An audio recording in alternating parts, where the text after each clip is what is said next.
So this advance of perihelion of Mercury, it's little more appreciable. And there was a French astronomer, Leverrier, who accurately measured the advance of perihelion of Mercury in the year 1845. General relativity theory was born in 1915 at the hands of Albert Einstein and David Hilbert. So, look at the gap of 75 years. This French astronomer was able to experimentally verify a theory which came into existence 75 years later, now known as the general relativity. Everybody mentions that the great guy called Albert Einstein. But this guy, Leverrier, was able to measure general relativity. You can make calculations. It tallies exactly with what Leverrier observed 70 years before the birth of general relativity. It is 43 arc seconds per century. Please do read these things in details. Look at what is arc second, what is a very, very tiny fraction. Very small little angle. So, then this woman physicist Andrea Ghez, she thought that why not apply this idea for measuring the advance of perihelion of this guy S2 or SO2 around this supermassive black hole. So you would expect that in 16 years plus something, it would come back to its original position, but it gets slightly rotated, shifted. Very good, why not? And this she was able to calculate. And this she was able to experimentally observe. And the experimental observation tallies exactly with the theoretically calculated value. So this is the super test of general relativity. In quantum theory, as Professor Bhatt told us, that measuring all these fundamental particles, their properties at the CERN collider, almost each one of them winning a Nobel Prize. Now look here at gravity theory. This is also very wonderful. You need little more courage. So after all, gravity theory is meaningful. Even though gravitational force is much weaker, let us say a strong force to 1 strength, then electromagnetic force would be 10 to the power minus 2 to 10 to the power minus 3. Weak force would be 10 to the power minus 12 to minus 13.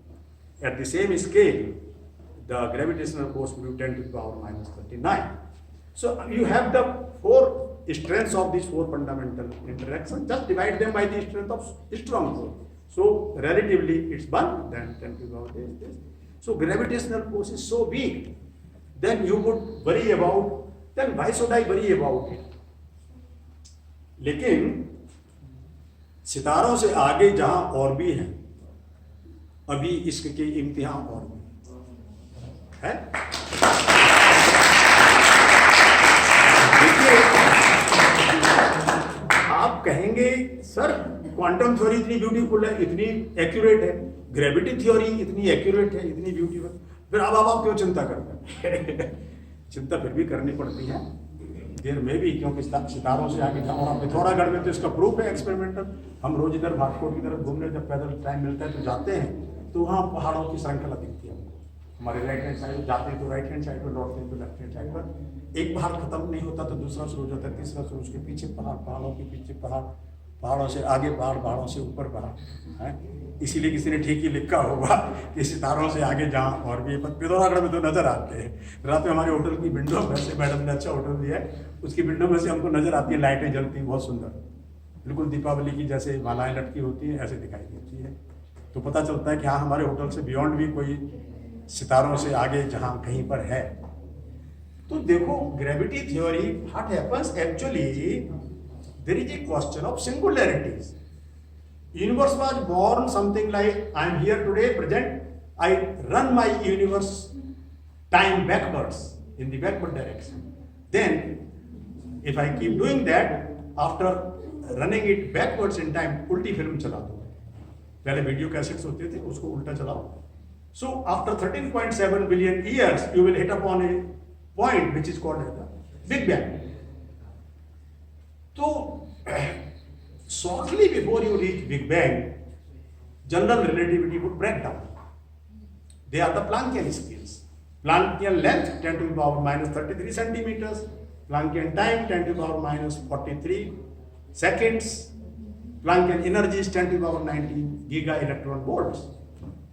At that time, it would, the general relativity would break down. And as I said, that if I squeeze the earth, it becomes a black hole. If I further go beyond 8.3 millimeters and try to see what happens, my general relativity will not work.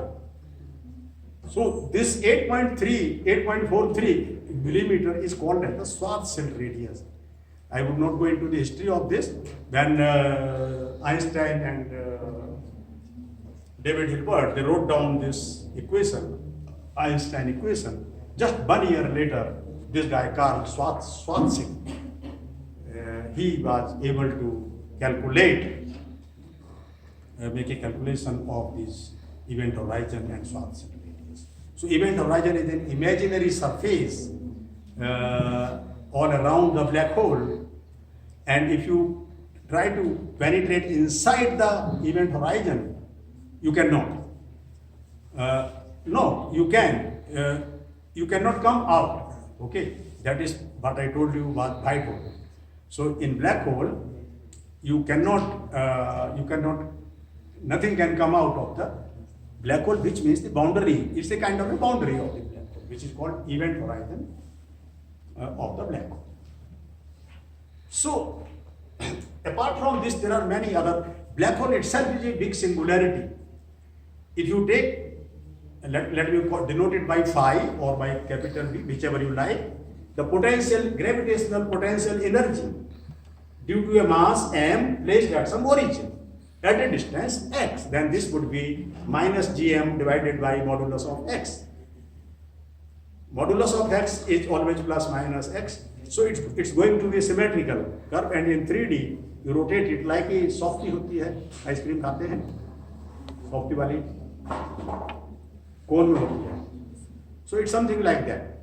And now this is due to a little mass m, Earth, or if you calculate it due to Sun, it would be still deeper. If you calculate it for something which is billions of times massive than the Sun, so this you will not be able to plot this. It's so such a singular surface, right? So it is very deep and deep and deep. Then you increase the value of m. Once I tried to plot it, and I was only able to plot it in my given page, only a few points, and then it started going out of my page.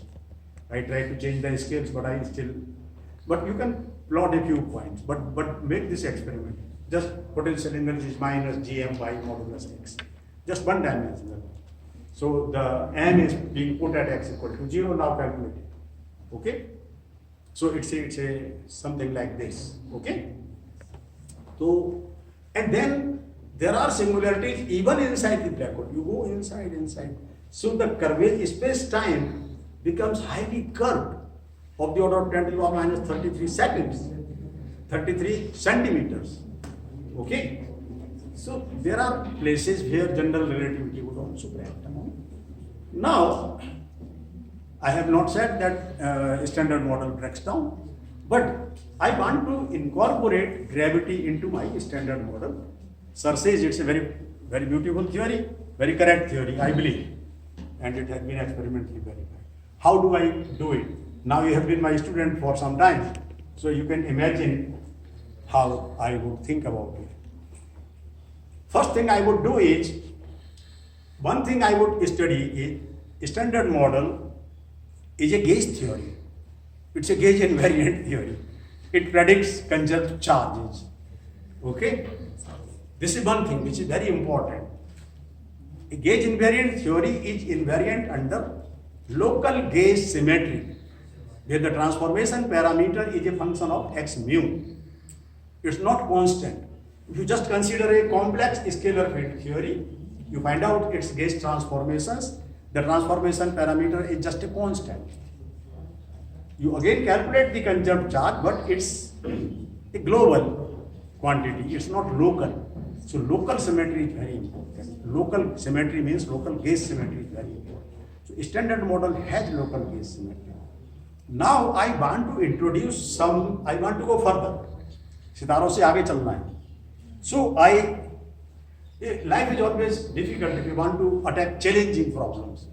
So I want to say, how do I include gravity into my standard model? The first step will have to be, I will have to make the space-time as a curved space-time manifold, not a flat space-time manifold. This is one thing.